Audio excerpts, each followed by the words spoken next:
Assalamualaikum warahmatullahi wabarakatuh. Alhamdulillahirabbil alamin. Wassalatu wassalamu ala asyrafil mursalin wa ala alihi wa sahbihi ajmain. Puji syukur, marilah sama-sama kita panjatkan kehadirat Allah Subhanahu wa taala. Salawat dan salam semoga selalu tercurahkan kepada baginda Nabi besar Muhammad sallallahu alaihi wasallam beserta keluarga dan sahabat beliau. Para hadirin yang terhormat, sebelumnya perkenalkan nama saya Rizka Munirah, perwakilan dari Fakultas Pertanian Universitas Syekh Kuala, jurusan Ilmu Tanah angkatan 2018. Saya ucapkan terima kasih atas perhatian dan ketersediaan waktu para hadirin. Karena di sini saya hanya ingin memberikan sedikit penyuluhan, tidak lama, hanya sekitar beberapa menit saja. Mungkin ilmu yang saya miliki masihlah sangat sedikit dibandingkan dengan Anda para hadirin yang terhormat. Namun sedikitnya pengetahuan dari saya semoga bisa sama-sama bermanfaat bagi kita semua. Baiklah, di sini pasti sudah mengetahui apa itu pertanian ataupun petani.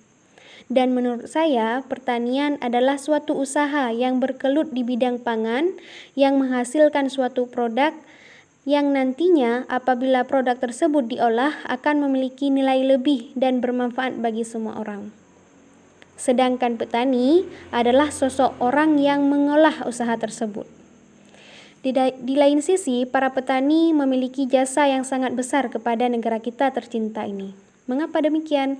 Karena para petanilah yang bekerja berusaha menghasilkan bahan-bahan pangan yang nantinya akan kita konsumsi. Kemudian, hasil dari kita mengkonsumsi bahan pangan tersebut akan memberikan energi yang besar bagi kita untuk dapat bekerja, bergerak, dan berpikir. Pernahkah kita berpikir bagaimana seandainya tidak ada lagi orang-orang yang peduli terhadap pertanian? Jika memang hal tersebut benar-benar terjadi, maka akan muncul masalah besar, mulai dari krisis pangan, busung lapar, dan masalah lainnya. Oleh sebab itu, di sini saya ingin mengajak Anda semua untuk membangkitkan produktivitas pertanian. Salah satu caranya dengan membuat pupuk kompos sendiri. Karena saat ini para petani mulai melirik kembali pupuk kompos setelah sekian lama menggunakan pupuk kimia. Hal ini disebabkan karena kegunaan pupuk kompos sebagai pupuk organik sudah terbukti keampuhannya dalam memberi kesuburan tanah jangka panjang. Lalu apa itu kompos? Kompos adalah hasil penguraian dari campuran bahan-bahan organik yang dapat dipercepat dengan cara buatan, yaitu oleh berbagai macam mikroba pada kondisi lingkungan yang hangat, lembab, aerobik ataupun anaerobik.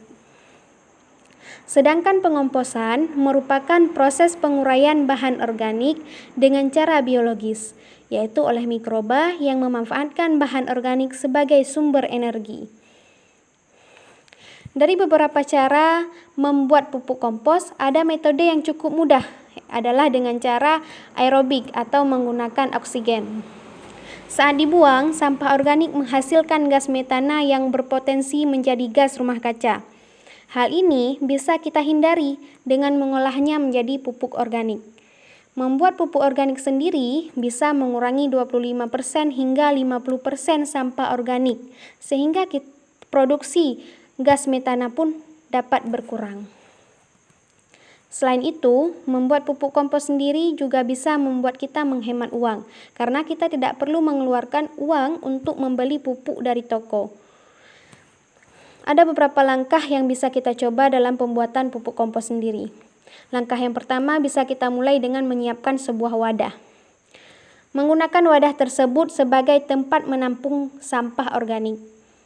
Misalnya kulit buah, sayuran, kulit telur, bubuk kopi, bubuk teh, dan lain sebagainya. Nah, sebaiknya kita menyiapkan 2 wadah sebagai tempat sampah organik. Tujuannya adalah supaya ketika satu wadah telah terisi penuh, kita masih mempunyai cadangan wadah lainnya untuk menampung sampah organik selanjutnya. Kemudian langkah selanjutnya adalah menambahkan daun kering. Penggunaan daun kering ini berguna untuk mengontrol kelembaban pada wadah sampah organik yang telah kita siapkan. Jika daun kering terasa kurang, maka kita bisa menambah serbuk gergaji. Kemudian langkah selanjutnya memasukkan mikroba. Gunanya untuk mengurai sampah. Ada banyak hal yang bisa kita gunakan sebagai sumber mikroba, seperti kompos setengah jadi, kotoran sapi, ataupun mentega susu. Langkah terakhir sebagai pembuatan pupuk kompos ini bisa kita lakukan dengan melibatkan oksigen. Inilah salah satu keuntungan pupuk kompos yang dibuat secara aerobik, karena kita bisa mengatur bau busuk yang keluar dari sampah. Selain itu, cara aerobik juga bisa mencegah munculnya organisme yang tak diinginkan, seperti halnya belatung. Ada dua cara yang bisa kita lakukan. Yang pertama, dengan cara memberi lubang pada wadah sampah organik. Yang kedua, mengaduk sampah dalam wadah setiap 4 hari sekali. Pupuk kompos bisa kita gunakan setelah disimpan sekitar 40 hingga 45 hari. Kemudian selanjutnya kita hanya perlu menjaga kelembaban dan terus menumpuk sampah dengan sampah organik baru.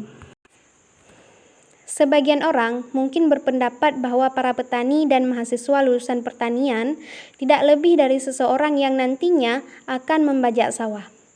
Pandangan seperti inilah yang tidak bisa kita terima begitu saja. Seharusnya dari pandangan-pandangan tersebut, kita bisa membuktikan bahwa para petani, para mahasiswa pertanian, sarjana pertanian memiliki andil yang cukup besar dalam membangun negeri ini. Kita mampu aktif berkontribusi dalam membangun negeri ini dan mensejahterakan bangsa ini. Sekian yang dapat saya sampaikan. Lebih dan kurang saya mohon maaf. Akhir kata, wassalamualaikum warahmatullahi wabarakatuh.